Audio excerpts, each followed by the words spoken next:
মূলত আপনি এত সুন্দর গান করেন, আপনার কণ্ঠে একটা সুন্দর গান শুনতে চাই আমরা এই মুহূর্তে। কি এখন গাইতে হবে?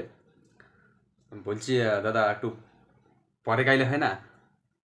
তাহলে আর কি একটু অজুহাত খুঁজে নিতাম না গাওয়ার। অজুহাত খুঁজে নিয়েছি।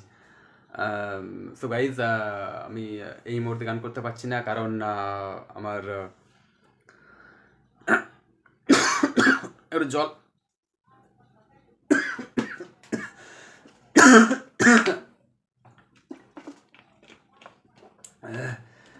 প্রচণ্ড গলা ব্যথা, নাহলে দেখিয়ে দিতাম যে গান কাকে বলে। গানের গুষ্টির পিণ্ডি চটকে দিতাম। গানটা বেঁচে গেল গলা ব্যথা করছে বলে।